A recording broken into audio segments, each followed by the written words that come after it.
దేవునికే మహిమ కలుగును గాక. ప్రియమైన దేవుని పిల్లారా, ఈరోజు దేవుడు మనకి ఇచ్చిన వాగ్దానము రండి కలిసి ధ్యానించుకుందాం.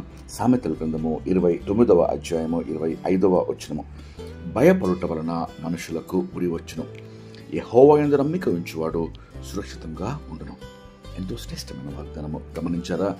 భయపడుట వలన మనుషులకు ఉరి వచ్చును అనగా భయం వలన అనుమానాలు, అపనమ్మకము, అవిశ్వాసము, మరి అపజయము మానవునికి కలుగుతుంది. కాబట్టి దేవుడు సెలవిస్తున్నాడు, భయపడకుడి, భయపడకుడి అని 365 సార్లు వాక్యంలో రాయబడినది. అనగా ప్రతి రోజు మనము సంవత్సరం అంతట్లో కూడా భయపడటం మనకు దూరం అవునుగాక అని వాక్యం సెలవిస్తుంది.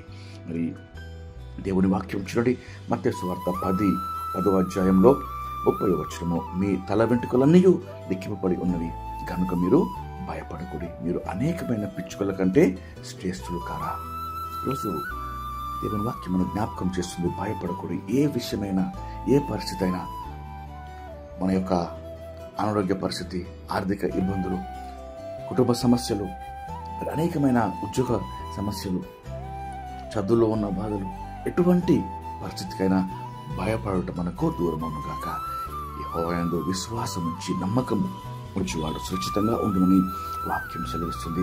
మరి మనము మనుషులకు భయపడకూడదు, ఏ పరిస్థితికి భయపడకూడదు, ఎటువంటి అనారోగ్యానికి, ఆర్థిక ఇబ్బందులకు భయపడకూడదు.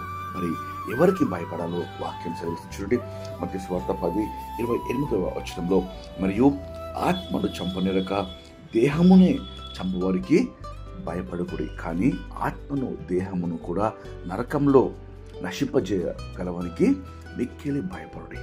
అనగా చూడండి, కేవలం ఈ దేహమును చంపి మనకు ఏమీ చేయలేని వానికి భయపడకూడదు, కానీ దేహమును మరి ఆత్మను చంపి నరకంలో వేయడానికి, అనగా జీవం గల దేవునికి జీవ మరణములు ఆయన వశంలో ఉన్నాయి. కాబట్టి ఆత్మ అనగా నిత్యత్వము, ఆత్మ దేవుడితో పాటు స్వర్గంలో ఉండాలని దేవుడు కోరుకుంటుండగా, ఒకవేళ మన పాపములతోనే, మన యొక్క శోధనలతోనే, మన యొక్క దుర్మార్గ జీవితంతోనే మనము భూలోకంలో కొనసాగితే నరకము, అగ్నిగుండము తప్పదు.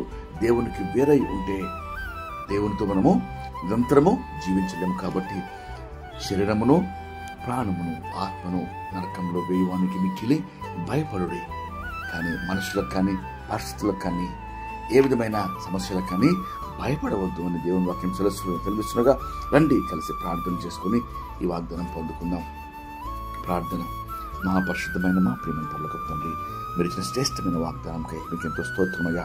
భయపడకుడి, భయం వల్ల మనిషికి ఉరి వచ్చినట్టు దేవా, ఈరోజు ఏ విషయంలో తండ్రి మేము భయపడకుండా ధైర్యంగా నిబ్బరము కలిగి ప్రభావ నిలబడి ప్రతి పరిస్థితిని ప్రభావ ఎదుర్కొంటకు మీ నామాన్ని మహింపరచు కృప దయచేయమని వేడుకొంచున్నాం.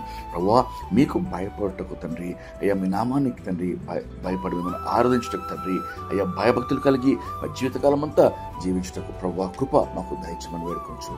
యేసుక్రీస్తు నామములో వేడుకొంచు ప్రార్థిస్తున్నాం తండ్రి. ఆమేన్. దేవుడు మిమ్మల్ని దీవించును గాక.